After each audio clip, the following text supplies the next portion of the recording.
Hey guys, good evening. এটা নতুন ভিডিঅ'লৈ স্বাগতম। ষ্টুডিঅ'ত মই নয়নমণি দাস এটা নতুন ভিডিঅ'লৈ আহিছোঁ। ভিডিঅ'টো সকলোৱে শেষলৈকে চাওক। যে শ্যামকানু মহন্তৰ যোনটো অধিবক্তা, সেই অধিবক্তাই সকলোবোৰ কাম কাজ খেলি মেলি কৰি আছে। গম পাইছেনে? এই অভিযোগ ইতিমধ্যে সামাজিক মাধ্যমত আহি পৰিছে যে শ্যামকানু মহন্তৰ যোনটো অধিবক্তা, সেই অধিবক্তাটোৱে সকলোবোৰ কাম কাজ খেলি মেলি কৰি আছে আৰু কৈছে যে আমাক ধৈৰ্যৰ পৰীক্ষা নল'ব, আমি বহুত ধৈৰ্য ধৰি আছোঁ। কিন্তু প্ৰাণৰ শিল্পীগৰাকীয়ে উপযুক্ত ন্যায় কেতিয়া পাব? 2025 বৰ্ষৰ 19 ছেপ্টেম্বৰৰ পৰা এই পৰ্যন্ত আজি হ'ল শিৱৰাত্ৰি 25 ফেব্ৰুৱাৰী, কিন্তু 15 ফেব্ৰুৱাৰী এতিয়ালৈকে যে প্ৰাণৰ শিল্পীগৰাকীয়ে উপযুক্ত ন্যায় কিহৰ কাৰণে পোৱা নাই? যে শ্যামকানু মহন্ত, সিদ্ধাৰ্থ শৰ্মা, নন্দেশ্বৰ বৰা, পৰেশ বৈশ্য, সন্দীপন গাৰ্গ, অমিত প্ৰভা, শেখৰ জ্যোতি, সেই 7জনৰে একোজন অধিবক্তা আছে। কিন্তু সেই অধিবক্তা সকলোবোৰৰ মানে কাম থাকে, নিজাববীয়া একোটা কাম থাকে। কিন্তু সেই অধিবক্তা সকলৰ ভিতৰত যে নুনু মহন্তৰ যোনটো অধিবক্তা, সেই অধিবক্তাই সকলোবোৰ কাম কাজ খেলি মেলি কৰি আছে। গম পাইছেনে?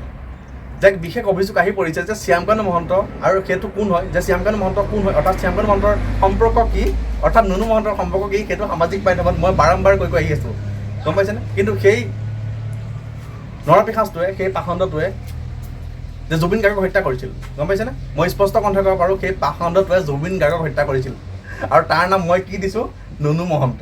এইটো বিতৰ্ক কৰাৰ আৰু বেয়াকৈ কৰাৰ কোনো প্ৰয়োজন নাই, মই তাৰ নামেই দিছোঁ নুনু মহন্ত।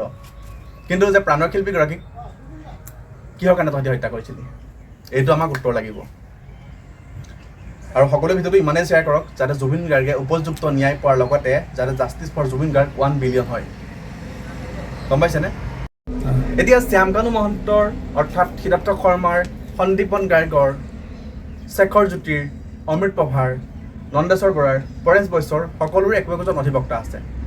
গম পাইছেনে? কিন্তু সেই অধিবক্তাবোৰৰ ভিতৰত অন্যতম অধিবক্তা হ'ল শ্যামকানু মহন্তৰ অধিবক্তাজনে যে এই সকলোবোৰ কাম কাজ খেলি মেলি কৰি থকাৰ অভিযোগ আহি পৰিছে। গম পাইছে?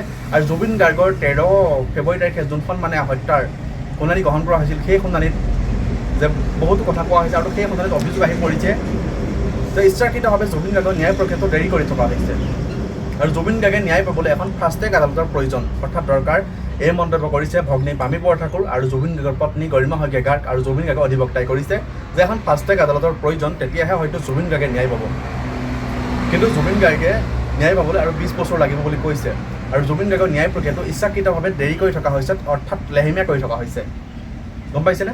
আৰু শ্যামকানু মহন্তৰ যোনটো বেংক একাউণ্ট, সেই বেংক একাউণ্টটো ইতিমধ্যে ফ্ৰিজ কৰি দিয়া হ'ল। গম পাইছেনে? কিন্তু যে জুবিন গাৰ্গৰ ন্যায় প্ৰক্ৰিয়াটো যেনেকৈ চলিব লাগিছিল, যেনেকৈ চলি আছে বুলি আমি ভাবি আছিলোঁ, কিন্তু যেনেকৈ চলা নাই। আৰু পামী বৰঠাকুৰে কৈছে, অৰ্থাৎ গৰিমা শইকীয়া গাৰ্গে কৈছে, ডে টু ডে শুনানি গ্ৰহণ কৰিলেহে হয়তো জুবিন গাৰ্গে উপযুক্ত ন্যায় পাব, আমাক ধৈৰ্যৰ পৰীক্ষা নল'ব, আমি বহুত ধৈৰ্য ধৰি আছোঁ, তেনেকৈ কৈছে। হয়তো এক দুখৰ বিষয়, এক দুখ লগা বিষয় যে অভিশপ্ত নিশা 2025 19 ছেপ্টেম্বৰৰ পৰা, কিন্তু এতিয়ালৈকে প্ৰাণৰ শিল্পীগৰাকীয়ে উপযুক্ত ন্যায় পোৱা নাই। এক দুখৰ বিষয়, এক স্পৰ্শকাতৰ বিষয়। যি সম্পদ হেৰাই গৈছিল, যি সম্পদ আজিও আমাৰ বুকুত গন্দুৱাই আছে, আমাৰ বুকুখন আজিও কান্দি আছে যে যিটো সত্তা, যিজন ব্যক্তি আমাৰ মাজত নাই, সেইজন ব্যক্তিৰ প্ৰতিটো কামে, প্ৰতিটো কৰ্মই, প্ৰতিটো শৈলীয়ে আমাক কন্দুৱাই আছে। সেইজনেই হ'ল জুবিন গাৰ্গ। কিন্তু জুবিন গাৰ্গৰ লগত তেনেকুৱা কি ঘটনা সংঘটিত হৈছিল যাৰ কাৰণে তহঁতি জুবিন গাৰ্গক হত্যা কৰিলি? আৰু সকলোৱে আমাৰ চেনেলটো ছাবস্ক্ৰাইব কৰক, দ্য নয়ন পুষ্পা ব্লগ, আৰু আমাৰ official facebook page Nayanmoni Das পেজটো ফ'ল' কৰিব। আৰু ভিডিঅ'সমূহ চাই বিতৰ্ক কৰাৰ কোনো প্ৰয়োজন নাই। কি পাৰিছোঁ, কি নোৱাৰিছোঁ ক'বলৈ চেষ্টা কৰিছোঁ। ভাল পালে চাব, বেয়া পালে নাচাব, কিন্তু মই সেইবোৰ ইমান গুৰুত্ব নিদিওঁ, কমেণ্টৰ কথা গুৰুত্ব নিদিওঁ। মোৰ কাম এটাই ভিডিঅ' বনাওঁ আৰু মোক ন্যায় লাগে, জাষ্টিছ লাগে। জাষ্টিছ ফৰ জুবিন গাৰ্গ কোৱাৰ কাৰণে মই লিখা নাই, অৰ্থাৎ ভিডিঅ' বনোৱা নাই, মোক ন্যায় লাগিব। আৰু যিবোৰ বিষয় পাই আছোঁ সেইসমূহৰ ওপৰত সদায় ন্যায় মাতি আছোঁ আৰু সদায় ন্যায় লাগিবই আমাক।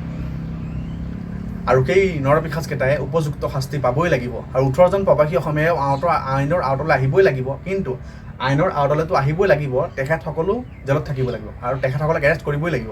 আৰু তেখেতসকল সমানে হত্যাকাৰী হয়, কাৰণ শ্যামকানু মহন্ত, সিদ্ধাৰ্থ শৰ্মাৰ দৰে এই 7জন যেনেকৈ হত্যাকাৰী, 18জন প্ৰৱাসী অসমীয়া ঠিক সমানে হত্যাকাৰী হয়। আপোনালোকে ভাবেনে? আৰু আপোনালোকে ভাবিব পাৰিবনে যে জুবিন গাৰ্গে উপযুক্ত ন্যায় পালে আৰু এই নৰপিশাচকেইটাই উপযুক্ত শাস্তি পালে বুলি আপোনালোকে ক'ব পাৰিব? কেতিয়াও ক'ব নোৱাৰোঁ, মই ক'ব নোৱাৰোঁ, আপোনালোকে ক'ব পাৰিব পাৰে, কিন্তু মই নোৱাৰোঁ। আৰু সকলোৱে এইটো ভিডিঅ' 10জন ব্যক্তিলৈ শ্বেয়াৰ কৰক যাতে প্ৰাণৰ শিল্পীগৰাকীয়ে উপযুক্ত ন্যায় পায় আৰু যাতে এই নৰপিশাচকেইটাই কঠোৰতম শাস্তি পায় আৰু ভৱিষ্যতে অনাগত দিনত এনেকুৱা ধৰণৰ কৰ্মকাণ্ড কৰিবলৈ কোনেও যাতে সাহস নকৰে। আৰু এটা কথা ক'ম, আমাক ন্যায় লাগিব, আমাক ন্যায় লাগিবই আৰু জুবিন গাৰ্গে উপযুক্ত ন্যায় পাবই লাগিব। আৰু হত্যাকাৰী কঠোৰতম শাস্তি পাবই লাগিব। কিহৰ কাৰণে জুবিন গাৰ্গে ন্যায় নাপাব? তহঁতি কেছটো কিয় কেনেকৈ খেলি মেলি কৰি আছে? আৰু জুবিন গাৰ্গে উপযুক্ত ন্যায় পাবই লাগিব, এইটো চিধা স্পষ্ট কথা, ইয়াত বিতৰ্ক কৰাৰ কোনো প্ৰয়োজন নাই। আৰু প্ৰাণৰ শিল্পীগৰাকীৰ আত্মাৰ চিৰশান্তি কামনা কৰিলোঁ। আৰু জুবিন গাৰ্গ য'তে আছে ভালে থাকক, কুশলে থাকক।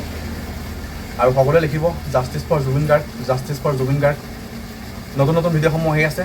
আজিলৈ ভিডিঅ' মানে টাটা বাই বাই।